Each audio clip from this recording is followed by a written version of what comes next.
Hi, Our Lady of Grace. Earlier this month, we launched our new parish mission, Forming a Culture of Enduring Faith. And this mission asks us to look long-term and to consider what we can do today that will lead to a lasting love of Christ and His church in the future.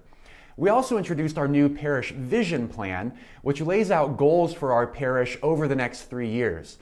I am so excited for these goals, but today I want to highlight one in particular. Our second focus area of the parish vision plan is to plan for future growth. We have seen tremendous growth at Our Lady of Grace over the past 5 years. When I arrived, the school's enrollment was about 360 students. Today, that enrollment is around 520 students. Mass attendance before the pandemic was about 1,550 people per weekend. Now we see over 2,100 people at Mass every weekend. And we know that Noblesville is projected to become the largest city in Hamilton County over the next 2 decades. So it's a really exciting time to be part of our parish. But we also have a responsibility to look toward the future and to ensure that we are prepared for what Our Lady of Grace will look like 10, 15, 20 years from now. Over the past 2 years, we have partnered with Browning Day, an architect, to create a master plan for our campus facilities. This 4-phase master plan is an exciting development for us, but the first step is to do our homework. We are beginning a financial feasibility study regarding the first phase of this master plan.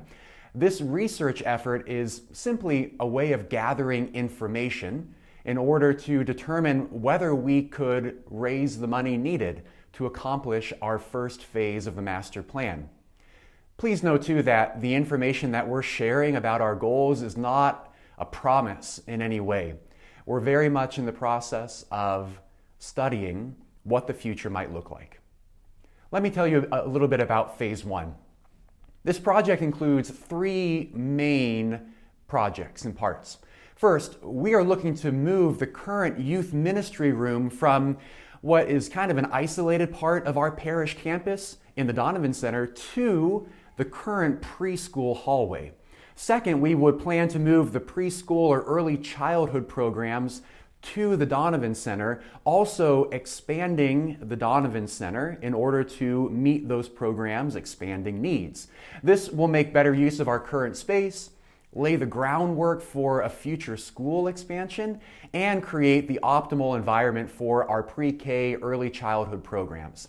And third, we would aim to create 2 confessionals in the nave of the church to move this sacrament to a more sacred space. The current confessional space is rather inconveniently located in an entryway, and we're presently using the Annunciation Chapel too as a secondary confessional during normal confession times, all of which is really less than ideal.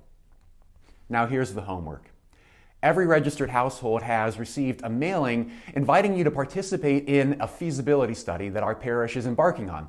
While our goal is to address phase 1 first, the mailing also outlines the other 3 phases of our master plan, which our parish leadership and key interest groups and volunteers in the parish have identified as priorities.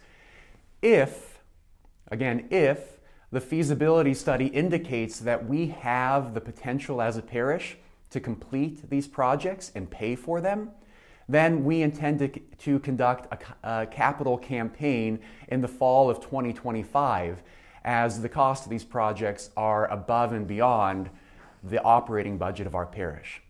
I cannot express to you how important your feedback is in this process. I need your opinion regarding our ability to accomplish these plans. Every parishioner's voice matters in this. So, please be generous in responding to the mailings or any other communications that you receive, sharing your thoughts and perspectives about the importance and the priority of these needs in your mind. Your participation in this feasibility study will help us make prudent decisions for Our Lady of Grace. We are really aware of how much the debt from past long-term projects burdened both our parish and our parishioners. We never want to find ourselves in that situation again. So we will not make any decisions to conduct a capital campaign until we complete the feasibility study, review all the results, and believe that we can accomplish a project without substantial debt. I do want to offer one important correction to the mailing that you've received. There's an unfortunate typo in the case statement mailing that suggests that our school will be K through 12. I assure you that on behalf of everyone here, we are very happy with our pre-K through 8th grade school, and we have no additional plans for adding grades 9 through 12. Thank you all so much for your participation and feedback as we continue to plan for our future together.